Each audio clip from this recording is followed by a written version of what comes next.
Hello everyone, আজ আবার চলে এলাম আরেকটি সুন্দর রেসিপি আপনাদের সাথে শেয়ার করতে। বাঁধাকপির পাতুরি। আশা করি আপনাদের ভালো লাগবে। ভালো লাগলে অবশ্যই like, comment, share and subscribe করে দেবেন চ্যানেলটি। চলুন শুরু করা যাক। ভিন্ন স্বাদের বাঁধাকপিটা রান্নার জন্য আমি বাঁধাকপিগুলোকে ঝিরিঝিরি করে কেটে নিয়েছি। কেটে নিয়ে সেটাকে শুদ্ধ জল দিয়ে সেদ্ধ করে জলটা ঝারিয়ে নিচ্ছি। এরপরে আমি পরবর্তী যা যা লাগছে, ধনে পাতা কুচানো, রসুন, আদা বাটা, কাঁচা লঙ্কা, একটু চিংড়ি মাছ নিয়েছি, গোলমরিচের গুঁড়ো, চিনি, হলুদ, নুন আর কাজু আর পোস্ত বাটা। বাঁধাকপিগুলো আমি একটা বোলের মধ্যে তুলে নিচ্ছি। এবার ওটাকে মশলা দিয়ে মাখাবো।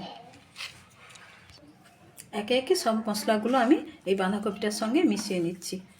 আদা, রসুন, একটু হলুদ গুঁড়ো, ধনে পাতা, চিংড়ি মাছ, গোলমরিচের গুঁড়ো আর কাজু পোস্তর বাটা,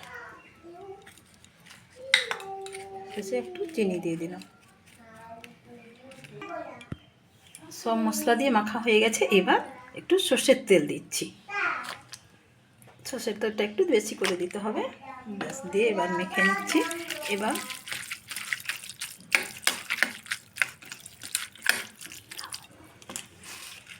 গ্যাস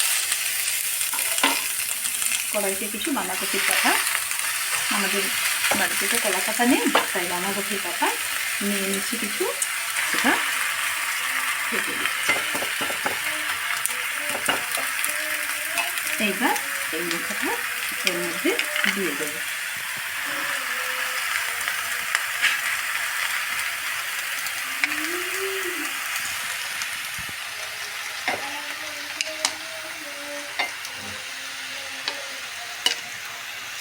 দিয়ে ঢাকা দিয়ে দেবো। 20 মিনিট পরে আসবো। একটু খুলে দেখছি, দেখুন কি সুন্দর হয়ে আসছে। আর একটু সময় পরে আবার এসে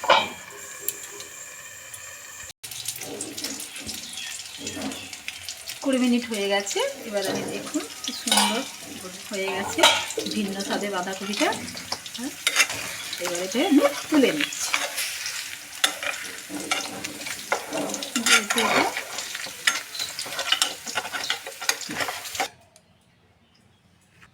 ভিন্ন স্বাদে বাঁধাকপি আমাদের রেডি হয়ে গেছে। নিচে যে কলা পাতা তো নেই, তাই বাঁধাকপির পাতা দিয়ে করেছি। ওই পাতাটাও খাওয়া যাবে, ওই পাতাটাও খুব সুন্দর লাগবে, টেস্টি।